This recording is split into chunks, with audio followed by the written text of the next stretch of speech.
Hello, folks. Welcome back to the DJDH channel, eclectic as it is. And I want to talk to you today about criminals. Yes, criminals that are foreign criminals given refugee status in Britain and then commit crimes over and over again, given warnings that they're going to be deported, but never are.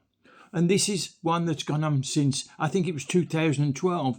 And here we are now in 2025, and he's just won his case to stay again. Now, let me reveal what I'm talking about. This is an Algerian criminal who's been told he could stay in the UK because he would be mocked as transvestite in Algeria if he was sent back.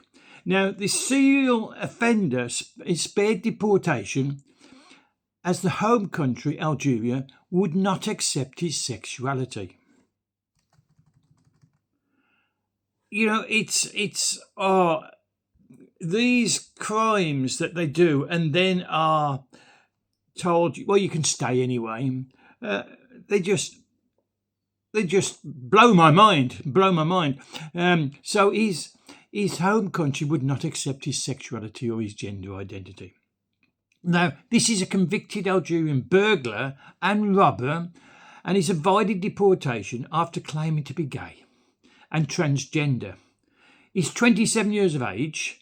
He's a serial offender, as I say. He's been granted anonymity by the immigration judges and claimed asylum in Britain in 2013. Sorry, I said 2012. It's 2013, according to my notes here, which he was granted in the same year with leave to remain in Britain for the next 5 years. So he should have been finished by 2018.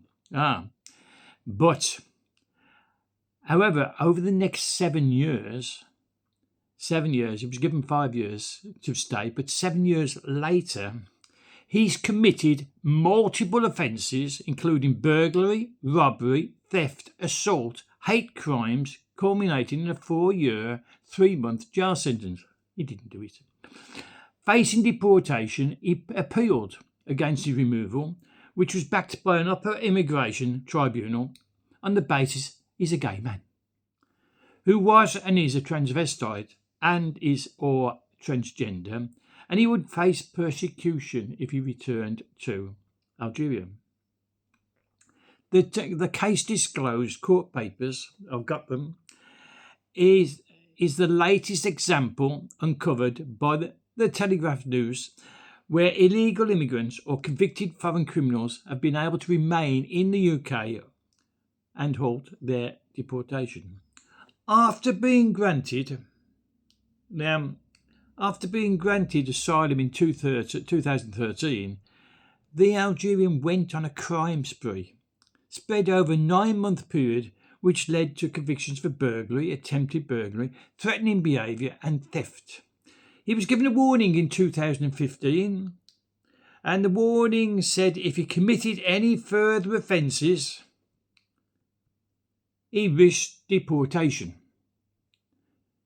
He was given that warning, as I say, in 2015, 10 years ago. However, between May 2016 and June 2018, just over 2 years, he received 8 convictions, including theft. He received a second warning letter in September 2018, following a hate crime incident, and he got another warning in 2019. Now, he wasn't supposed to go past, as we know, 2018. And here we are, 18, 19. In 2020, he was found guilty of assault, robbery, breaching a criminal behaviour order, for which he was jailed for the 4 years, 3 months. A year later, in 2021, he was issued with a deportation order, and his refugee status was revoked by the then Conservative Home Office Minister.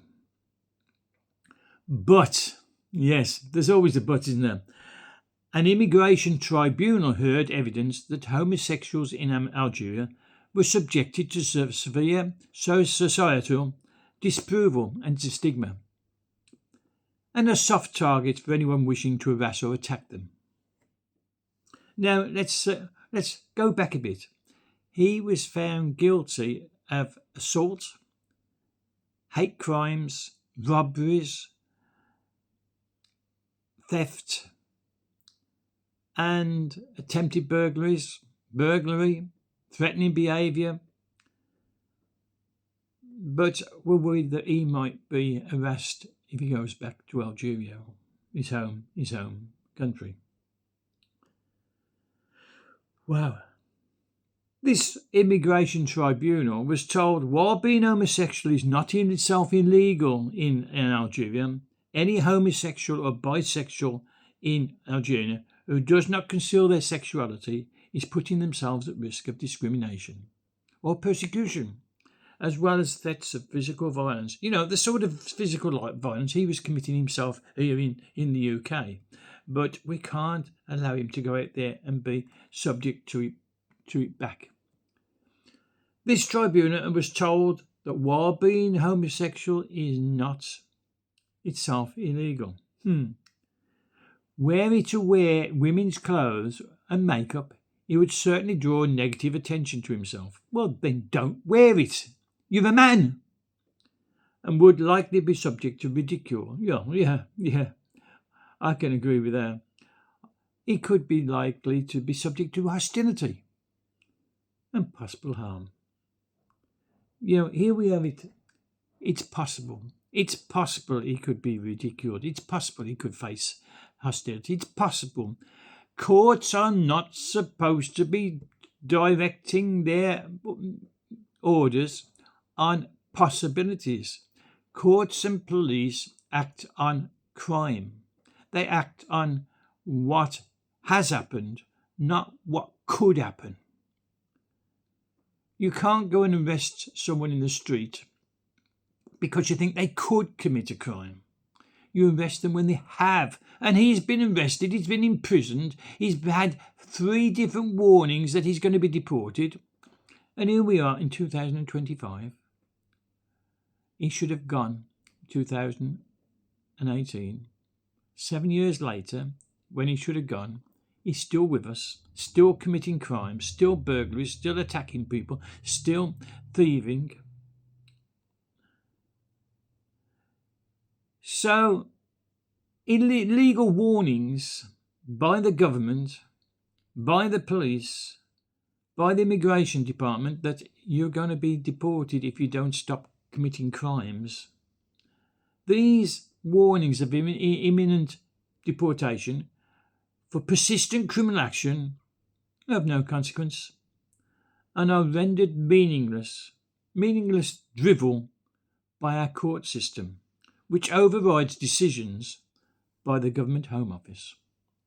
We have a new government now, it's a year old now, isn't it? The Labour government. And Yvette Cooper is the Home Secretary, and she's drawing up new laws at the moment to restrict the rights of foreign criminals and illegal migrants to use human rights laws to avoid deportation. She's also tightening up the rules to allow the government to reject asylum applications. Reject asylum applications of sex offenders and give ministers more discretion to block the claims of other offenders. So we have a criminal being in prison for 4 and a bit year prison sentence for over 4 years, has committed numerous burglaries, attempted burglaries, hate crimes, assaults, thefts, and he's allowed to stay in because of a judge in a tribunal, an immigration judge, a deportation judge, who is obviously a left-wing bias in his orders, overruling common sense. What do you think? I'd love to know your comments on this one. So make your comments known to me, please, and also press that subscribe button. I need your subscriptions desperately now. And if you like these sort of stories, press the like button, will you please? don't neglect to subscribe. It doesn't cost you a penny, not even a cent, not even a rupee. It's totally free. Press that subscribe button, please. So until the next one, I bid you farewell. I wish you safe travels. I wish you safety in your home. And I deliberately said safety in your home because there are so many now immigrants burglarizing our homes. And this guy was also arrested several times for driving offences. So be careful on the roads. So until the next one, probably one this afternoon. So until then, be safe, be good, and I'll see you in the next one. Bye for now.